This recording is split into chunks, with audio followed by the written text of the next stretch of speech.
Are you cutting your nails the wrong way? Bad nail cutting technique can lead to an infection, but more likely will lead to just ugly looking nails. In today's video, I'm going to share with you how to properly trim your fingernails. First, let's talk about the tools that you'll need. The first tool we're going to discuss is the compound lever clipper. Dating back to the 1880s, this is the tool that most everyone uses to cut their nails. Despite its popularity, the compound lever clipper is actually not the best tool for the job. These clippers quickly become dull, which means they end up crushing instead of cutting your nails. When that happens, it's effectively no different from you biting your nails. Your standard clippers also don't offer a great deal of control over how you clip your nails, so it can be tough to get precisely the angle you want.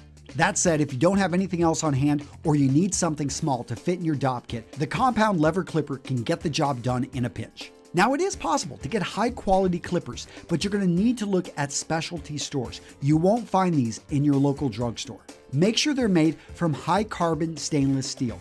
These will keep their sharp edge a lot longer. The next tool is the plier style clippers. Mechanically, these operate like the compound clippers, but the pliers are usually sharper and easier to get a more precise cut with. These might look a little bit intimidating at first glance, but don't worry, you're not going to cut your fingers off. In fact, once you get used to them, these are easier to maneuver and cut the nail at the exact angle you want. Just like the standard clippers, you want to make sure that you buy a pair that's made from high carbon stainless steel to ensure the blade will stay sharp. Though this style of clipper has the advantage of precision, it comes at the price of additional size and bulk. Now let's move on to nail scissors. Like the plier clippers, the nail scissors offer a great deal of control and precision when cutting. Now, while clippers crush the nail from above and below, scissors cut into the nail from the side and shear along the length of the blade. This type of cutting is less traumatic to the nail. So if you've been suffering from cracked nails, you want to try nail scissors. One thing you need to focus on with the scissors, though, is keeping them straight up and down. You don't want to introduce an angle into the cut. Finally, let's talk about nail files.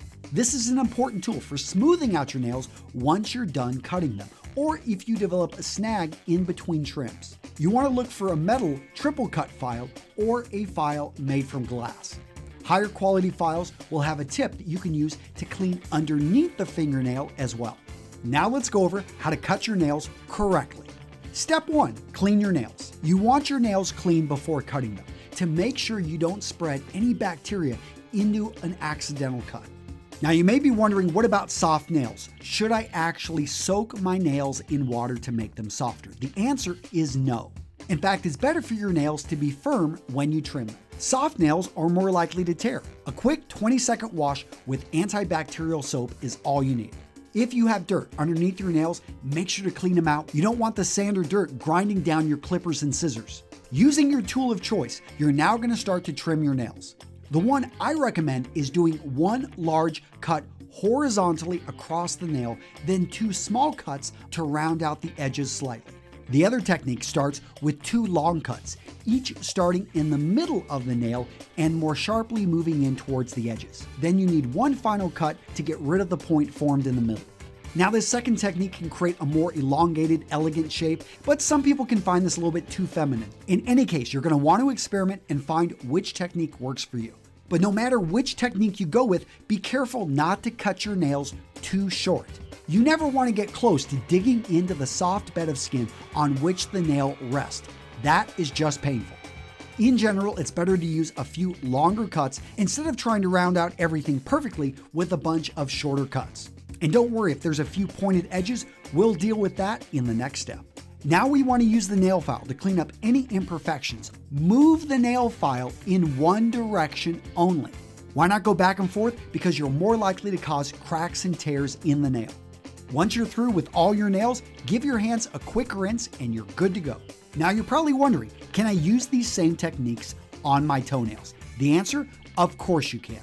However, you're going to need a slightly more robust version of each tool made specifically for the tougher toenails. Also, you don't want to use the same tools on your hands and feet for hygiene purposes. Your feet are more likely to have bacterial and fungal problems, and you don't want to spread this to your hands. Cutting your nails properly does require a few extra steps and a few extra tools, but if you follow the techniques as taught in today's video, you're going to have great looking nails every time you cut them.